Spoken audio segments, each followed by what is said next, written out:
സുനിൽ ഗവാസ്കർ എന്ന കഠിന ഹൃദയനായ വില്ലൻ. ഇന്ന് മലയാളം സ്പോർട്സ് എഴുത്തുകളിൽ അല്ലെങ്കിൽ സ്പോർട്സ് ബ്ലോഗുകളിൽ ഏറ്റവും കയ്യടി കിട്ടാനുള്ള മാർഗമാണ് സുനിൽ ഗവാസ്കറെ പച്ചത്തെറി പറയുക എന്നുള്ളത്. അതിൽ പുട്ടിന് പീര പോലെ north Indian lobby, Mumbai lobby ഇതെല്ലാം പാകത്തിന് ചേർത്താൽ കയ്യടി parcel ready. North Indian lobby, Mumbai lobby ഈ വാക്കുകൾ കേരളത്തിൽ പതിറ്റാണ്ടുകളായി നല്ല മാർക്കറ്റുള്ള കീവേഡുകളാണ്. ഇന്ത്യൻ ക്രിക്കറ്റ് അരനൂറ്റാണ്ടായി അടക്കി വാഴുന്നത് സൗത്ത് ഇന്ത്യയിലെ കർണാടക ലോബി ആണെങ്കിലും പരസ്യമായി പോലും ഏറ്റവും അവഗണന നേരിട്ടുള്ളത് മുംബൈ ഉൾപ്പെട്ട സോൺ ആണെങ്കിലും ആ വികല പ്രചരണം അനുസ്യൂതം ചിലർ തുടരുകയാണ്. ഈ അവഗണനയുടെ പിന്നാമ്പുറ കഥകൾ മുൻപൊരിക്കൽ ഞാൻ ഈ ചാനലിൽ തന്നെ വിശദീകരിച്ചിട്ടുള്ളതാണ്. തുടർച്ചയായി രഞ്ജി കിരീടങ്ങൾ നേടുന്ന അവസരത്തിൽ പോലും ഒരൊറ്റ മുംബൈ കളിക്കാരനെ പോലും ടീമിൽ ഉൾപ്പെടുത്താൻ സാധിക്കില്ല എന്ന് അനാവശ്യ വാശിയോടെ മറ്റു ചില സോണുകൾ പരസ്യമായി പ്രസ്താവന ഇറക്കിയ ആ ചരിത്രം ഒന്ന് ആലോചിച്ച് നോക്കുക. കേരളം രഞ്ജി ട്രോഫി വിന്നർ ആവുന്നതിന് ശേഷമുള്ള ഇന്ത്യൻ ടീമിന്റെ സെലക്ഷൻ മീറ്റിംഗിലാണ് ഇങ്ങനെ ഒരൊറ്റ കേരള കളിക്കാരനെ പോലും ടീമിൽ എടുക്കാൻ പറ്റില്ല എന്ന് ഒരാൾ പറഞ്ഞാൽ എന്തായിരിക്കും ഉണ്ടാവാൻ പോകുന്ന പുകിൽ. അങ്ങനെ ഒരു പ്രസ്താവനയുടെ ഗ്രാവിറ്റി മനസ്സിലാക്കാൻ വേണ്ടിയെങ്കിലും കേരളമായിരുന്നു ആ സ്ഥാനത്ത് എന്നൊന്ന് ചിന്തിച്ചു നോക്കിയാൽ മതി. ഈ സുനിൽ ഗവാസ്കറിനെ പള്ളു പറയാൻ അയാളുടെ മകനെ കരുവാക്കുന്നവർ പോലും മനസ്സിലാക്കുന്നില്ല. രോഹൻ ഗവാസ്കർ എന്ന അയാളുടെ മകന് ഈ പറയുന്ന സുനിൽ ഗവാസ്കർ നയിക്കുന്നു എന്നവർ പറയുന്ന മുംബൈ ലോബി അവരുടെ ഡൊമസ്റ്റിക് ടീമിൽ പോലും ഒരവസരം പോലും നൽകിയിരുന്നില്ല എന്നും അയാൾ ബംഗാൾ ടീമിൽ കളിച്ചാണ് ഇന്ത്യൻ ടീമിൽ പോലും അവസരം നേടിയത് എന്നും ഗവാസ്കർ വിരോധികളുടെ, പ്രത്യേകിച്ചും ചില മലയാളികളായ വിരോധികളുടെ ഒരു പ്രത്യേകതരം ചാടിക്കളി. രസമാണ് ആ ചാട്ടം കാണാൻ. അവർ ഗവാസ്കർക്ക് ഇഷ്ടമുള്ളവരായി കണക്കാക്കുന്നത് നോർത്ത് ഇന്ത്യൻ കളിക്കാരെയാണ്, ഇഷ്ടമില്ലാത്തവർ സൗത്ത് ഇന്ത്യൻ കളിക്കാരും. ഇതിന് ഏറ്റവും പുതിയ ഉദാഹരണമാണ് സഞ്ജുവിനെ അയാൾക്ക് ഇഷ്ടമല്ല, ഋഷഭ് പന്തിനെയാണ് ഇഷ്ടം എന്ന കണ്ടുപിടുത്തം. അതിന് കാരണമോ ഋഷഭ് പന്ത് നോർത്ത് ഇന്ത്യൻ ലോബിയുടെ ഭാഗം, സഞ്ജു സാംസൺ പാവം മലയാളി. രാജസ്ഥാൻ ബാംഗ്ലൂർ എലിമിനേറ്ററിൽ ഏകപക്ഷീയമായി ബാംഗ്ലൂർ വിജയിക്കും എന്ന് പറഞ്ഞതാണ് പുതിയ അപരാധമായി അവർ കണ്ടെത്തിയിരിക്കുന്നത്.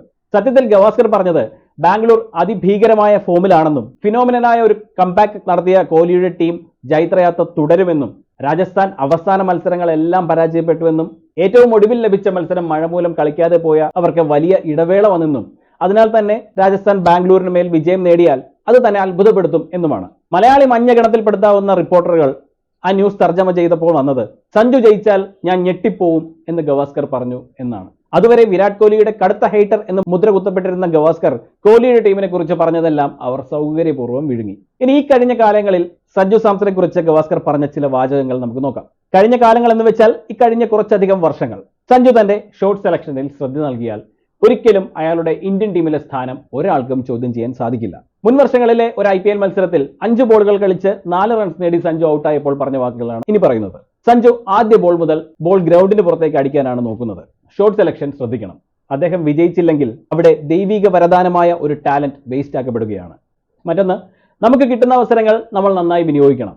സഞ്ജുവിന്റെ ട്രമൻഡസ് ആയ അബിലിറ്റിയെക്കുറിച്ച് നമുക്ക് എല്ലാവർക്കും അറിയാം. അദ്ദേഹം തന്റെ ഷോട്ട് സെലക്ഷനിൽ ശ്രദ്ധ പുലർത്തണം. ആദ്യ ബോൾ മുതൽ അറ്റാക്കിങ്ങിന് ശ്രമിക്കാതെ ലൈറ്റും പിച്ചും മനസ്സിലാക്കാൻ വേണ്ടി കണ്ണിന്റെ കോർഡിനേഷനും ഫീറ്റ് മൂവ്മെന്റും ശരിയാവാനും വേണ്ടി അല്പസമയം അദ്ദേഹം കൊടുക്കണം. ഒടുവിൽ ദക്ഷിണാഫ്രിക്കയിൽ ഏകദിന സെഞ്ചുറി നേടിയപ്പോൾ പറഞ്ഞത് ഇതാണ്: ഞാൻ സഞ്ജുവിൽ ഇപ്പോഴും വിശ്വാസം പുലർത്തുന്നുണ്ട്. അയാൾ ഈ അന്താരാഷ്ട്ര ക്രിക്കറ്റ് കളിക്കേണ്ട ഈ ലെവലിൽപ്പെട്ട ആളാണെന്ന് എനിക്ക് ഉറപ്പുണ്ട്. ഈ സെഞ്ചുറി അയാൾക്ക് കൂടുതൽ അവസരങ്ങൾ നൽകും. ഒരിക്കൽ ഗവാസ്കർ സഞ്ജുവിനോട് നേരിട്ട് പറഞ്ഞ വാക്കുകളാണ് ഇത്. ആദ്യ ബോൾ മുതൽ അടിക്കാൻ നോക്കാതെ കുറച്ച് സമയം കൂടി നീ വെയിറ്റ് ചെയ്യണം. 12 ബോളിൽ 0 എടുത്താൽ പോലും അവസാനം സ്കോർ 25 ബോളിൽ 50 ആക്കാൻ അത്രയും ടാലന്റ് ഉള്ള ആളാണ് നീ. ഇതൊക്കെ ഒരു സഞ്ജു വിരോധിയുടെ വാക്കുകളായാണോ നിങ്ങൾക്ക് തോന്നുന്നത്? ഈ ഷോട്ട് സെലക്ഷനെ കുറിച്ചുള്ള അഭിപ്രായങ്ങൾ സഞ്ജുവിനെ സ്നേഹിക്കുന്ന ഓരോ ആളുകളും ഒരിക്കലെങ്കിലും പറഞ്ഞിട്ടുള്ളതല്ലേ? പക്ഷേ അത് ഗവാസ്കർ പറയുമ്പോൾ ഇഷ്ടമില്ലാത്ത ആൾ പറയുന്നതെല്ലാം തെറ്റ് എന്നുള്ള ആ മനോഭാവത്തിലേക്ക് നമ്മൾ മാറുകയാണ്. പലപ്പോഴും സഞ്ജുവിന്റെ വമ്പൻ ആരാധകരായ കളി എഴുത്തുകാർ എഴുതി കണ്ടിട്ടുള്ള വാചകങ്ങളാണ് സഞ്ജുവിന്റെ വിരോധിയായ ഗവാസ്കർ പോലും നല്ലത് പറഞ്ഞു എന്നുള്ള വാചകം. നല്ലത് പറയുമ്പോൾ ഒന്നുകിൽ കണ്ടില്ലെന്ന് നടിക്കുക, അല്ലെങ്കിൽ ഹേറ്റർക്ക് പോലും നല്ലത് പറയേണ്ടി വന്നു എന്ന് അതിനെ വ്യാഖ്യാനിക്കുക. അതുമല്ലെങ്കിൽ പറഞ്ഞതിൽ ആവേശമില്ലായിരുന്നു, ശബ്ദം കുറഞ്ഞുപോയി, പറഞ്ഞപ്പോൾ സന്തോഷത്തിന്റെ തോത് കുറഞ്ഞുപോയി, പറഞ്ഞപ്പോൾ കരയുകയായിരുന്നു. ഇങ്ങനെ പോകുന്നു മുട്ടാപ്പോക്കുകൾ. ഇനിയാണ് ആ രസകരമായ ചാട്ടം. ഗവാസ്കർ ഋഷഭ് പന്തിനെ സപ്പോർട്ട് ചെയ്യുമ്പോൾ അയാൾ നോർത്ത് ഇന്ത്യൻ ലോബിയാണെന്ന് ഇവർ പറയും. അപ്പോൾ പന്തിനെ പോലെ ഡൽഹിക്കാരനായ കോഹ്ലിയെ വിമർശിക്കുന്നതോ? അപ്പോൾ നോർത്ത് ഇന്ത്യൻ ലോബി വിട്ട് ഗവാസ്കർ മുംബൈ ലോബിയാവും.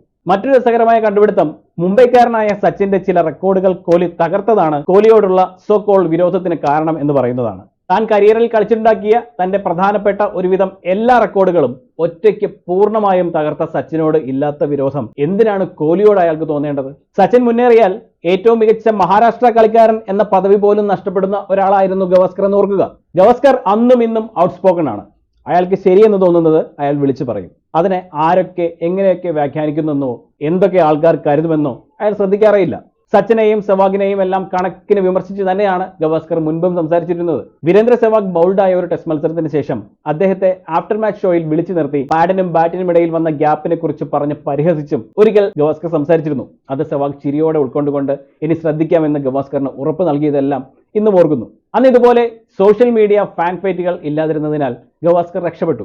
വിരാട് കോഹ്ലിയെ കുറിച്ചോ സഞ്ജുവിനെ കുറിച്ചോ ഗവാസ്കർ പറയുന്ന നല്ല കാര്യങ്ങൾ മുൻപ് പറഞ്ഞതുപോലെ കണ്ടില്ലെന്ന് നടിച്ച് അയാൾക്ക് ചാപ്പയടിച്ച് മുന്നോട്ട് പോയാൽ അത് അയാളുടെ രോമത്തിൽ പോലും സ്പർശിക്കുകയില്ല. അതാണ് പരമമായ സത്യം. മുംബൈ ലോബിയിലെ മറ്റൊരു കമന്റേറ്ററാണ് സഞ്ജയ് മഞ്ജരേക്കർ. സച്ചിൻ കളിച്ചിരുന്ന കാലത്ത് സച്ചിനെക്കുറിച്ച്, മുംബൈക്കാരനായ സച്ചിനെക്കുറിച്ച് ഏറ്റവും അധികം അസംബന്ധങ്ങൾ തുടർച്ചയായി കമന്ററിയിൽ പറഞ്ഞിരുന്ന ഒരാളാണ് ഈ സഞ്ജയ് മഞ്ജരേക്കർ. സച്ചിൻ പരിക്ക് അഭിനയിച്ച് കളിക്കാതിരിക്കുന്നു എന്ന് പറഞ്ഞതിന് കളിക്കളത്തിന് പുറത്ത് സച്ചിൻ മഞ്ജരേക്കർക്ക് കണക്കിന് കൊടുത്തിട്ടുണ്ട്. ഇന്ന് ആ മഞ്ജരേക്കറുടെ ടാഗ് മുംബൈക്കാർക്ക് വേണ്ടി സംസാരിക്കുന്ന ആൾ എന്നതാണ്. മറ്റൊരാൾ ഹർഷ ബോഗ്ലെയാണ്. ആരാണ് ഹർഷ ബോഗ്ലെ ന്യൂട്രലായി കമന്ററി പറയരുത് എന്ന് ശാഠ്യം പിടിച്ചത്? ഒരു പക്ഷം പിടിച്ചേ കമന്ററി അദ്ദേഹം പറയാവൂ എന്ന് ആരാണ് വാശി പിടിച്ചത്? ഇന്ത്യയുടെ കളികളിൽ ഇന്ത്യക്കാരെ പൊക്കി പറയുന്നില്ല എന്ന കാരണം പറഞ്ഞുകൊണ്ട് ട്വീറ്റ് ചെയ്ത അമിതാഭ് ബച്ചനെ സപ്പോർട്ട് ചെയ്ത് ട്വിറ്ററിൽ വന്ന് ട്വീറ്റ് ചെയ്ത് അയാളുടെ കമന്ററി പണി തെറിപ്പിച്ച ചരിത്രമുണ്ട് നമ്മുടെ മഹേന്ദ്ര സിംഗ് ധോണിക്ക്. അതിനെക്കുറിച്ച് കൂടുതൽ അറിയണമെങ്കിൽ കമന്റ് ചെയ്താൽ വിശദമായ ഒരു വീഡിയോ തന്നെ ചെയ്യാം. ഒരൊറ്റ ചോദ്യമാണ് വിരോധികളോട് ചോദിക്കാനുള്ളത്. വന്നാൽ ആദ്യ ബോൾ തന്നെ 6 അടിച്ച് ഔട്ടാവാൻ നോക്കുന്ന സഞ്ജുവിനെയാണോ നിങ്ങളിപ്പോൾ കാണുന്നത്? അയാളുടെ ഷോട്ട് സെലക്ഷനിൽ മാറ്റം വന്നതായി നിങ്ങൾക്ക് തോന്നുന്നില്ലേ? അയാൾ കൂടുതൽ ഉത്തരവാദിത്വത്തോടെ ബാറ്റ് ചെയ്യുന്നതായി നിങ്ങൾക്ക് തോന്നുന്നില്ലേ? അതിൽ കൂടുതൽ എന്താണ് ഗവാസ്കർ പറഞ്ഞത്? ഇനി അയാൾ പറഞ്ഞപ്പോൾ സൗണ്ടിന്റെ ടോൺ ചിലയിടങ്ങളിൽ മാറിപ്പോയി, പറഞ്ഞപ്പോൾ 12.3 ഡിഗ്രി ഇച്ചിരി കുറഞ്ഞുപോയി എന്നൊക്കെയാണെങ്കിൽ ഒന്നും പറയാനില്ല. ഞാൻ ഈ വീഡിയോ ചെയ്തിട്ടുമില്ല. മറ്റൊരു അനാലിസുമായി വീണ്ടും കാണാം. കൂടുതൽ വീഡിയോകൾക്കായി ദയവായി ചാനൽ സബ്സ്ക്രൈബ് ചെയ്യാൻ ശ്രമിക്കുക. നന്ദി, നമസ്കാരം.